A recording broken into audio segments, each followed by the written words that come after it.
Gracias, señor presidente. Buenas tardes, compañeras y compañeros diputados y diputadas.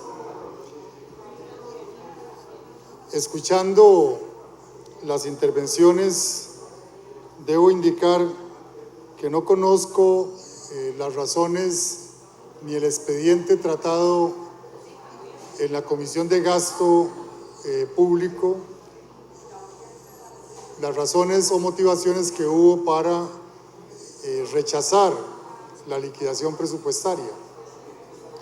Lo que sí quisiera aprovechar en este espacio que se me brinda es para indicar que realmente el presupuesto es una herramienta, solo una herramienta, con la cual los gobiernos, y en este particular el gobierno central, entre otros, hace uso de ella para poder cumplir con los objetivos, las metas, los propósitos, las tareas que se plantean y se derivan de una visión de país en una sociedad concreta como la nuestra.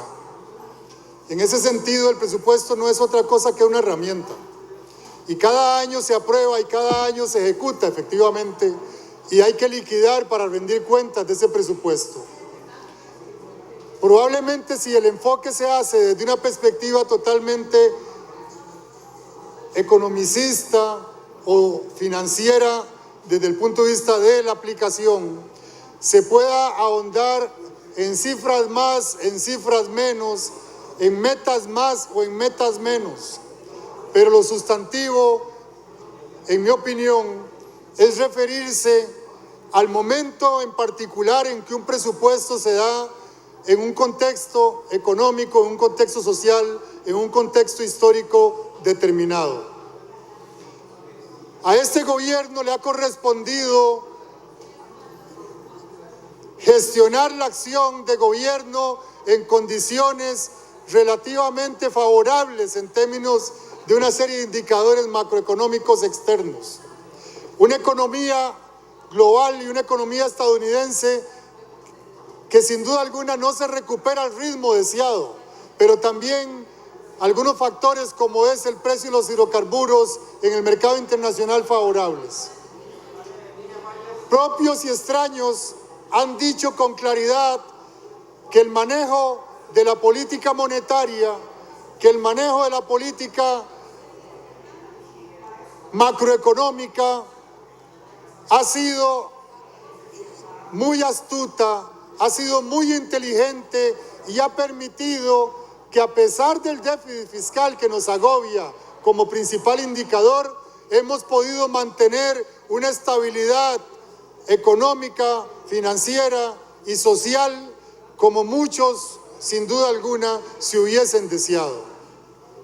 En ese sentido, el referente para analizar una liquidación presupuestaria en particular no debería de ser una partida en particular, si hay o no cumplimiento de ella bajo una expectativa determinada.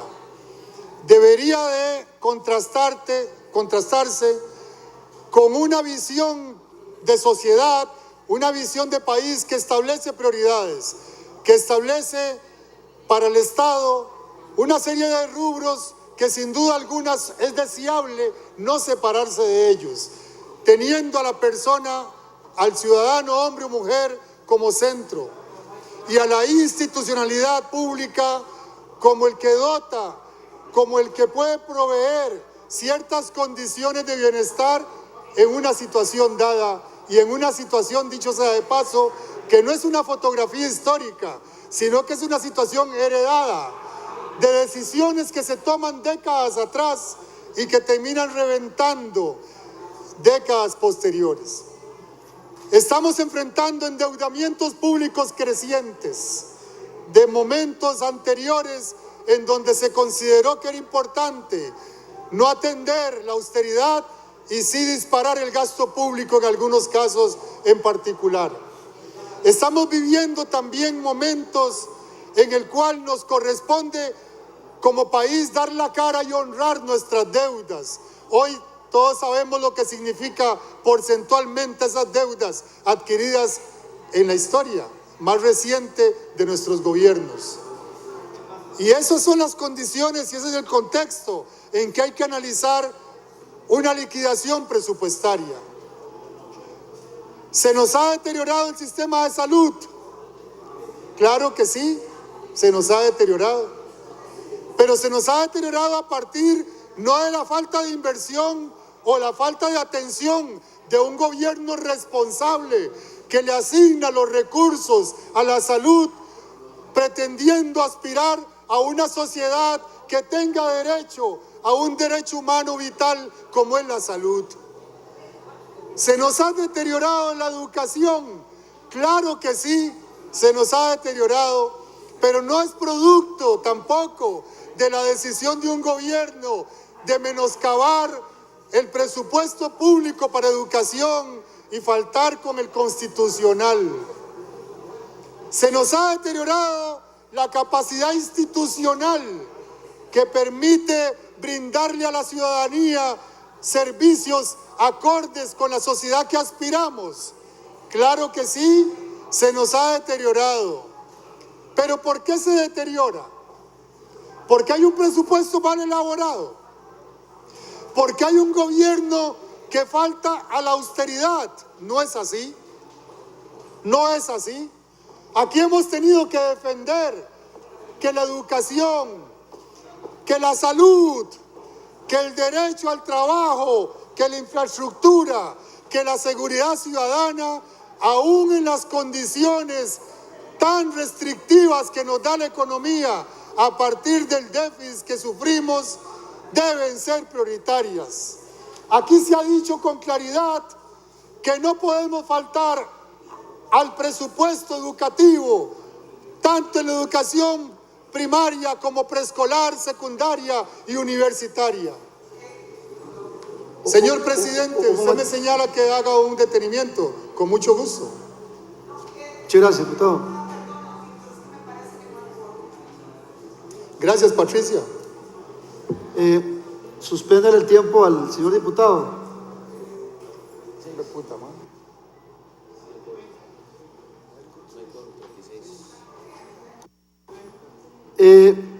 No tenemos quórum en estos momentos. Corre el tiempo reglamentario.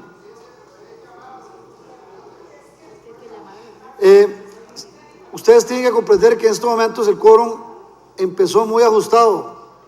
Tenemos apenas 41 diputados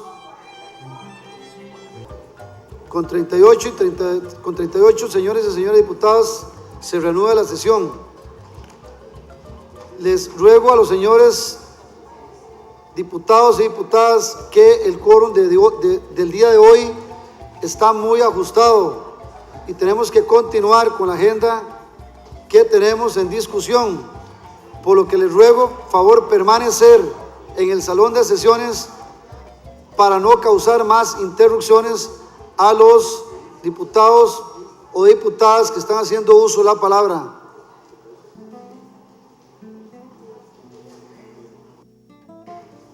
Diputado Morales, por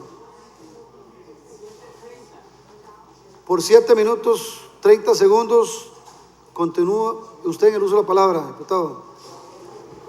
Vengo indicando, señor presidente, que efectivamente la liquidación presupuestaria debe verse a la luz de los esfuerzos del gobierno de darle respuesta a los elementos sustantivos de las partidas presupuestarias que responden a las necesidades fundamentales de la ciudadanía, como son la salud, la educación, la seguridad ciudadana, la infraestructura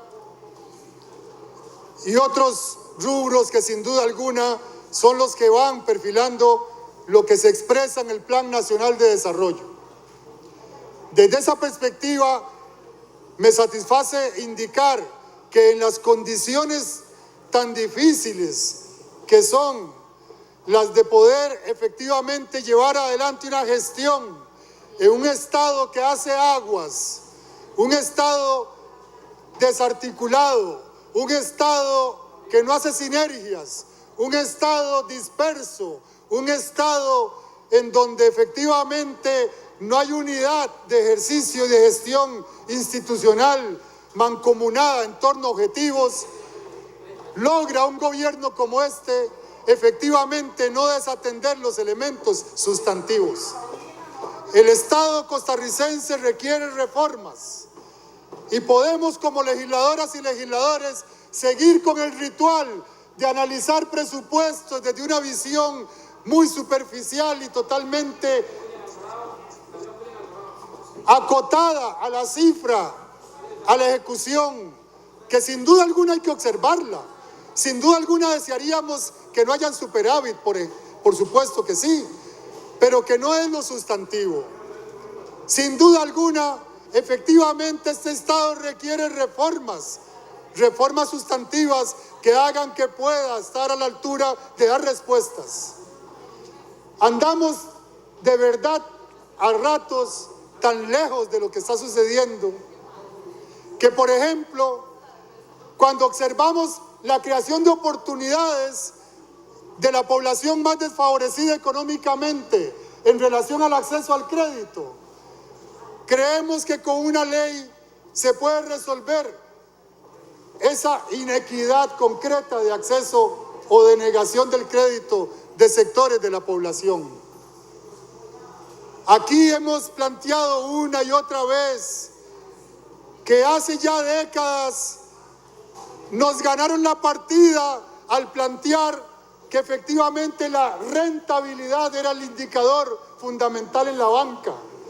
Y en la banca, aquella banca que forjaron desde los años 20, aquella banca que se fortaleció siendo nacionalizada a mitad del siglo XX, aquella banca que supo darle respuesta para el desarrollo a las grandes mayorías de la población, esa banca, compañeras y compañeros, esa banca, ciudadanos y ciudadanos, abandonó el criterio de riesgo social, abandonó el criterio de darle respuesta a quienes están en riesgo social y empezó a darle más peso al riesgo financiero. ¿Qué quiere decir eso? Préstele al que menos riesgo tiene. Pero resulta que al analizar ese elemento se cree que es un tema de leyes. No, no es un tema de leyes. Es un tema de que el sistema de financiamiento, ya sea público o privado, está tutelado por una forma prudencial de regulación que exige ciertos indicadores a la banca pública o a la banca privada. Y entre esos indicadores le exige una rentabilidad determinada, compañero Edgardo. Por eso es que es tan fácil adquirir un crédito para el consumo suntuario y es más difícil adquirir un crédito para vivienda. Porque sabe, señor Edgardo, compañero Edgardo, ¿qué premia la regulación prudencial existente? Premia la disminución del riesgo financiero. Premia aquella banca que presta con mayor rentabilidad, aunque excluya al agricultor, a la pescadora, al artesano, al trabajador y aquel que quiere vivienda digna. Prestarle al que no tiene es un riesgo y eso se castiga con la fuerza de la regulación prudencial que abandonó el riesgo social y priorizó ahora en el riesgo financiero. Pero la noticia feliz es que eso no requiere ley. Eso no requiere ley. Eso lo que requiere son decisiones de las autoridades que regulan en el Banco Central, en el Consejo Nacional de Supervisión y en la SUGEF. Voy a contarles a una funcionaria de esta asamblea. Fue a sacar un crédito para comprarse su carrito. Hizo sus cálculos y ella dijo, con mi salario la cuota me da. Y cuando llegó al banco le dijeron, usted tiene razón, con su salario la cuota le da, pero como usted trabaja en la asamblea y el horizonte de empleo real que tiene son 3 años, no le puedo calcular la cuota de pago a 5 años. Se la tengo que calcular a 3. Por consiguiente, usted no puede pagar 125, sino que tiene que pagar 160. Esa compañera simplemente tiene que decir, no puedo sacar ese crédito porque entonces no me alcanza, a pesar de tener empleo. Pero ¿saben por qué es? Porque significa un riesgo financiero. El riesgo social ya no lo es. Igual que un diputado, compañero. Igual que un diputado, lo has dicho bien, Olivier, lo has dicho bien. Y ese es el modelo que estamos tratando de cada vez esconder más. Cada vez se plantea un modelo en el cual nadie lo cuestiona. Bueno, es en esas circunstancias que hay efectivamente que manejar un presupuesto. Es en esas circunstancias que hay que atender necesidades de las poblaciones que están en riesgo social, pero que no constituyen sujetos de crédito para evitar el riesgo financiero. Hoy se le exige igual a la banca privada que a la banca pública. Hay que estudiar más ese fenómeno. No se puede vacilar ni estar con ocurrencias superficiales ante ese fenómeno. Hablemos de banca de desarrollo. Un gran mérito aquí planteado por compañeros míos de la propia bancada. Hablemos de banca de desarrollo. ¿De dónde viene el dinero del peaje? ¿De dónde viene el dinero del peaje para banca de desarrollo? Diputado, ¿se ocupa más tiempo? No, puede utilizar el tiempo. El diputado Correa tiene sus 15 minutos al final. Usted puede seguir utilizando el tiempo que ocupe. Diputada Patricia Mora, ¿sabe de dónde viene el dinero del peaje que fondea Banca de Desarrollo? Me dice la compañera Patricia que no sabe. Ese dinero del peaje viene de la captación del público, de los dineros que se captan del público. Y como se capta del público, Patricia, tienen que ser regulados por la SUGEF correctamente, porque hay que cuidar los dineros del público. Pero al ser regulados, no se pueden poner en riesgo. Entonces, cuando el frijolero Román, don Otón Solís, aquel compañero tuyo y mío, Luis Román de UPIAF, cuando va a pedir un crédito para frijoles de Banca de Desarrollo, del peaje le dicen, midamos el riesgo. No se puede poner en riesgo el dinero del peaje. Y por consiguiente hay que prestarle como marca la norma de la regulación prudencial. Yo invito a ese debate, invito a que debatamos sobre eso. No se le puede prestar a ese. Exactamente.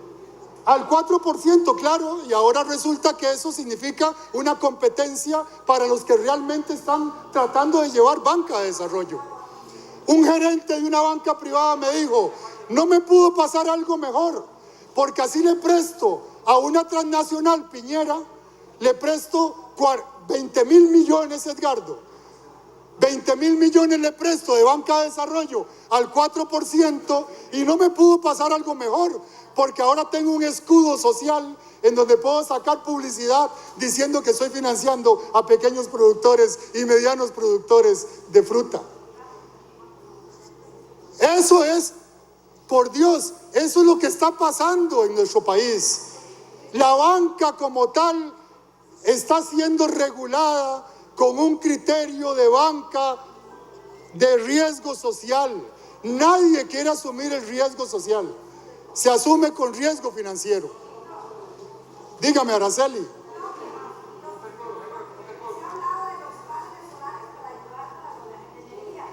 Y dice que hay un fondo verde y al 15% nada más.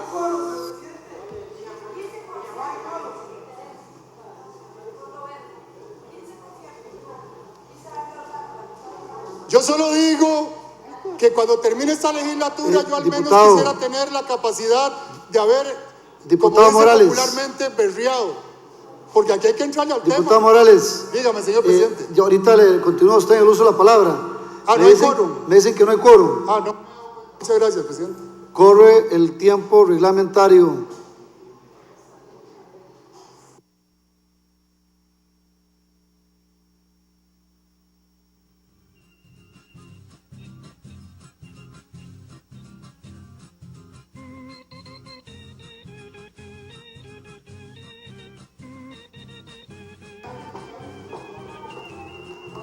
Les digo a los señores y señoras diputados que la dieta de plenario es una dieta para estar.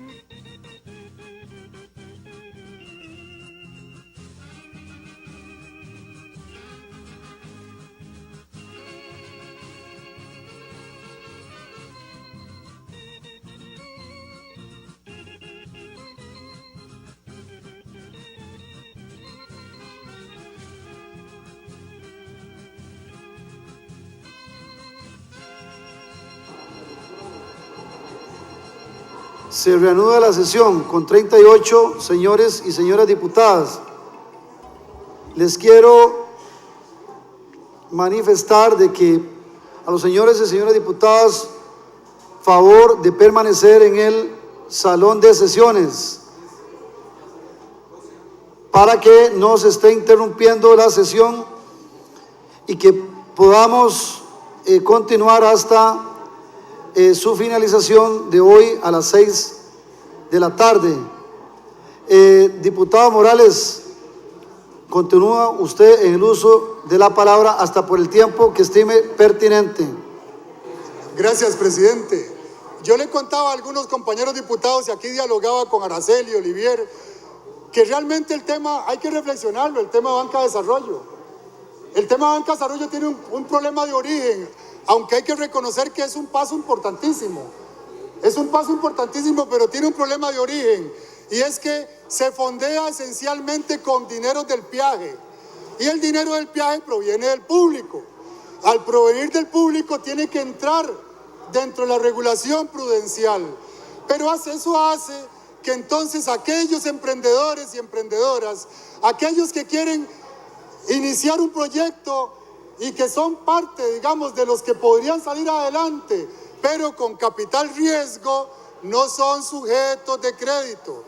¿Qué está pasando? Preguntémosle a don Miguel Aguiar qué está pasando ahí en Banca de Desarrollo cuando le llega un proyecto que asume riesgo.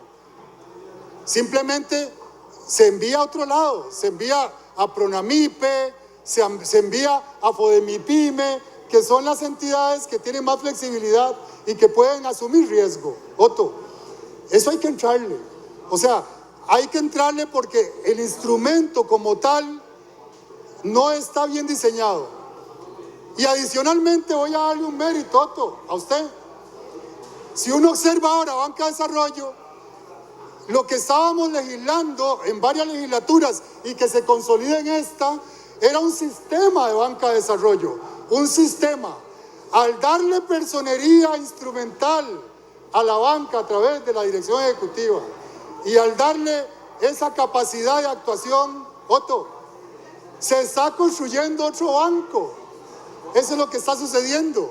Se está construyendo otro banco. Creo que es un tema, diputadas y diputados. Aquellos diputados y diputadas que se sientan comprometidos con sus territorios y sus poblaciones que pertenecen a esa economía de alguna manera perdedora en el modelo, a esos diputados como Mario Redondo, que reclama de que sus votantes en el Alto Talamanca, decía Mario, no tienen posibilidades de salida, de solución. Bueno, yo le digo, no tiene posibilidades de salida y de solución porque forman parte del riesgo financiero y por consiguiente los instrumentos definidos no van a dar respuesta a este tema. Hay que reflexionar sobre ese tema a fondo. En esas circunstancias es que se ha tenido que llevar adelante presupuestariamente la atención de los frijoleros, la atención de los productores de tubérculos de Upala, de las hortalizas de Cartago, del mamón chino, rambután de la zona sur o de limón, o los maiceros del territorio nacional. Esas personas que trabajan y se ganan el dinero con el sudor de la frente, hoy día, a pesar de los esfuerzos que catalogo de genuinos que diputadas y diputados e incluso algunos ejecutivos vinculados a Banca de Desarrollo hicieron para dotarles de un instrumento de inclusión social, no lo lograron porque hoy se está festinando esos dineros efectivamente y no son dineros que se diferencien. ¿Que hemos logrado avances? Claro que sí. Cuando una cooperativa de productores de café recibe un crédito de banca de desarrollo, eso hay que aplaudirlo. Eso es muy positivo, eso está bien, pero así no se resuelve. Ahí no se resuelve. Hay sectores que no logran llegar hasta eso. Hay sectores que siguen siendo desfavorecidos. En ese sentido, es que se ha tenido que ejecutar un presupuesto dando respuesta al fomento productivo de sectores que siguen sin tener posibilidades de acceso a instrumentos de financiamiento. Ese peaje hay que sustituirlo por un canon. Ese peaje hay que quitarlo y hay que exigir que la banca de desarrollo asuma realmente financiamiento de riesgo, que asuma realmente financiamiento en condiciones muy particulares que demandan además una regulación especializada, una regulación diferenciada que no priorice en la rentabilidad a la hora de dar ese crédito. Compañeras y compañeros, el financiamiento, el presupuesto público no se puede ver únicamente a partir de las partidas convencionales para ver si se ejecutó o no se ejecutó. Claro que hay que ver eso y hay que llamar la atención, pero sobre todo el presupuesto debe reflejar la capacidad de un gobierno de dar respuesta en los elementos sustantivos de educación, salud, seguridad y de derecho al trabajo. Finalizo acá mi intervención dejando esta reflexión planteada. Esta asamblea tiene que levantar su mirada hacia el fomento productivo.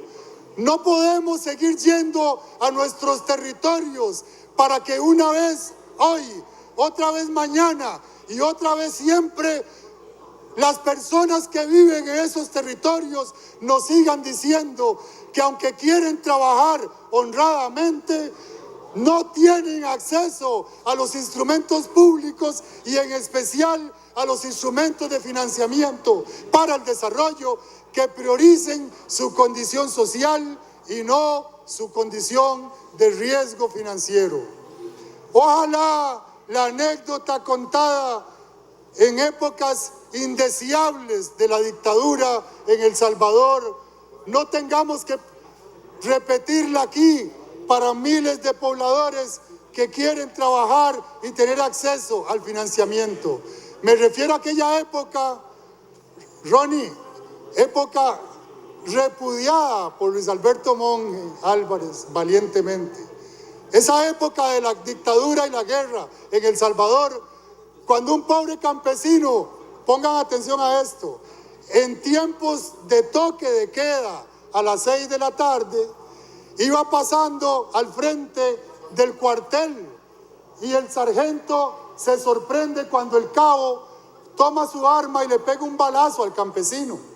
Y el sargento le dice, cosa que le está pasando a nuestros campesinos, el sargento le dice, ¿pero qué te pasa? ¿Cómo mataste a este hombre a las 5 de la tarde? Si el toque de queda empieza a las 6. No te preocupes, hombre, yo sé dónde vive como a 3 horas y no llega. Ese es el tema.